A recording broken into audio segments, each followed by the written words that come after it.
What is up, YouTube? Welcome back to the channel. I'm already sweating because I did some work without you just to make sure I could do it with what I had here in the shop. Or actually what Zach had here in the shop, because I had to go steal some pry bars from him because I don't have that over in my world. So what we're going to do, we're going to come over here. You might see I got a tire on the forklift there. And I already kicked the valve, ooh, that was loud, valve stems out of these. And we're going to go over this way, roll this guy over here, and scourge. Stop that. Oh, heavy. Now, I realize this is a forklift. I can use it here. I got to set you down.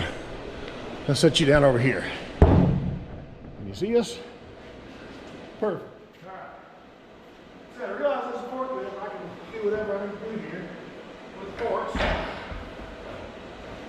But I don't want to. I just need to get it up a little bit so it's not sucking.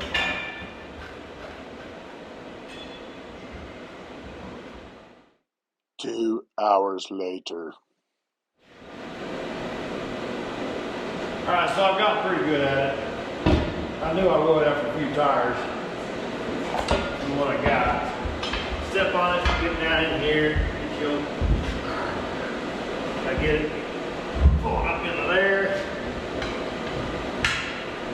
get a hold over there, then give her heave ho.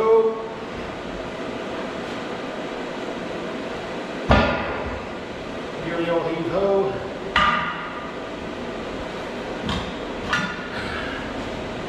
Come around here.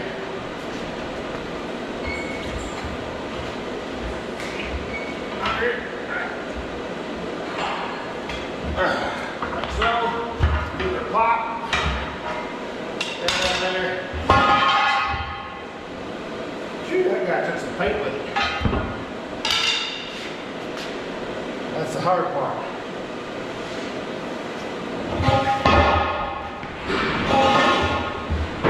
Come over here, put it up a little bit.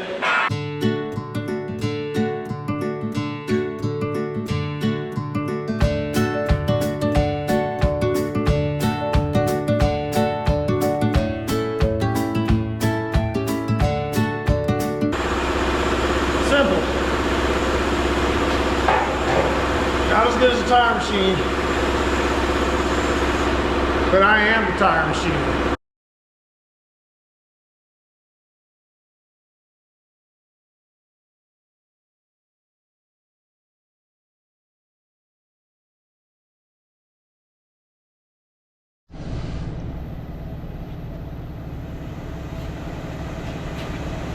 Alright, now the guaranteed hardest part about doing this by yourself is getting this bead lock to drop down and not move inside this tire. So, again, remember, grab, jerk, lift with the back. See, it just slid. So, set it down.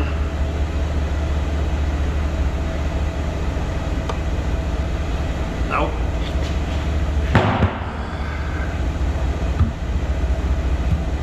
You know what? We have a forklift. That's what we're going to do.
smarter, not harder. Because these tires is heavy. That's a great way to blow them back out. Yeah, just look. See that? And these B-locks, you got to make sure you orient the valve stem air hole with a gap. Good to go. See, that wasn't as bad as I thought it was going to be, was it? Yeah. All right, let's put you back right here.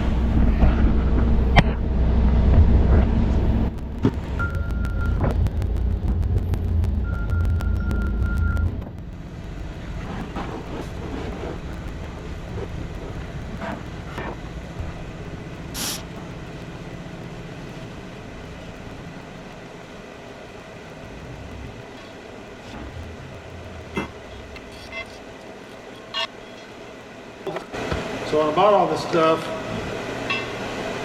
got ready to do everything. Oh no. These are different. I have to use the old valve stem. Bad gummit.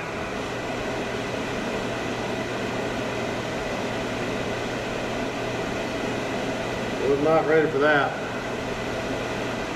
I will have to find a new wheel someday. Actually, I have one oddball wheel, and you can tell because so it's got two close together, far away, close, far, the wheels, the whole pattern around these things. The one I already did, just to make sure I could do all this right here with what I had and not look like an idiot doing it, was concentric. All the holes were, you know, in a pattern, lined up correctly, looked nice.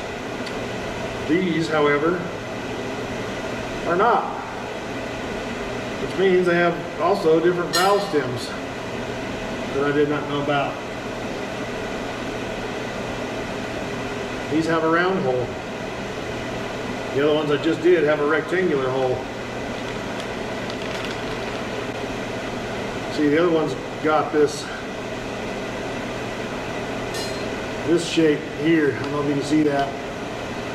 And this one here has this kind. Just fits in from the back side. So they're different. So I will be for getting one more beadlock rim like this.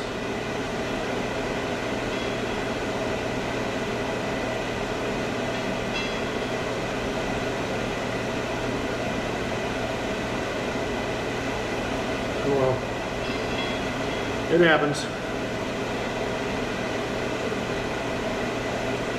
We'll put that back on. O-ring didn't look terrible. So we'll just put it back on. I need an Allen wrench to hold it though. Gotta lube the O-ring. Got this little blot of grease in my hand here. We'll just smear it around liberally, excessively. When I put this guy on here, I don't want it to go nowheres. Whew.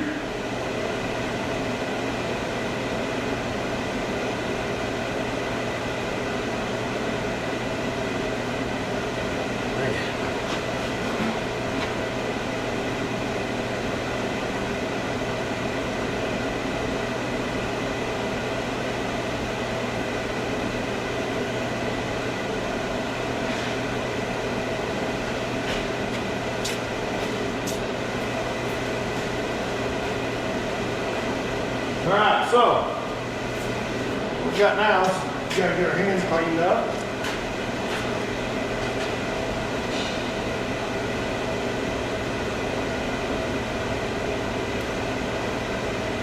Alright, this surface looks nice and clean. This next part is gonna be loud. And you're not gonna be able to hear it because the impact's gonna be ugga-dugga. So we're gonna line this here. There it is. Line my valve stem up, get that groove, set that on.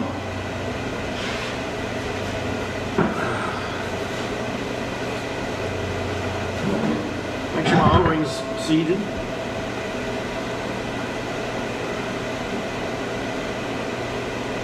for the most part.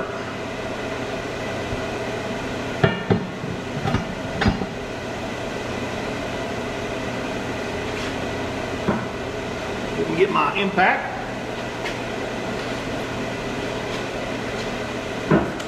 Then we're going to go fast forward.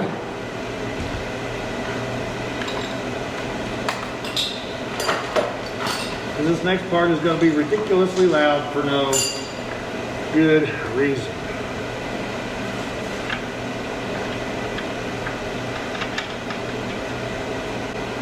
I'm going to start all these by hand. Don't ever want to start a bolt with an impact. Or nut. Nuts or bolts. We ain't having it.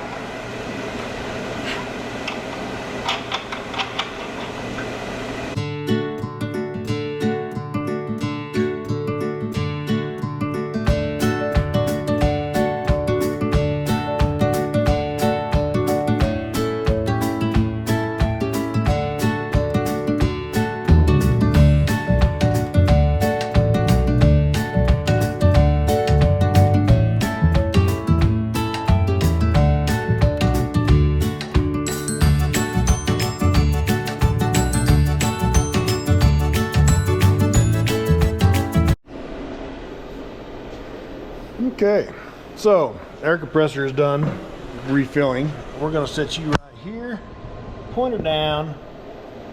Perfect. No air in it right now. We're going to fill her up.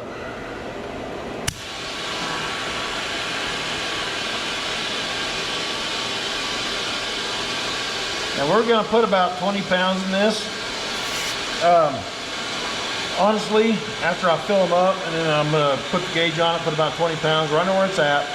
And then I'm going to go home, eat dinner, sit down, watch some TV with the wife, hang out. And I'm going to get up in the morning, come back down here. And then I will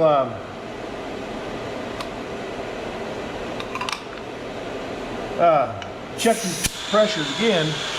And if they held, great. If not, you know, we'll might take them apart and see what we did wrong. Not that I expected I did anything wrong, but you know, stuff happens. Just under 20 psi.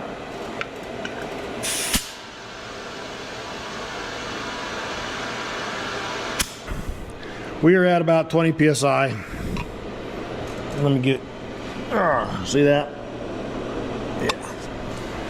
About 20 psi ish. I'll be able to tell in the morning if it loses air or not. So one thing I do want you guys to check out is this here. See this? See how nice, you know, gap there? And this one is a gap bigger.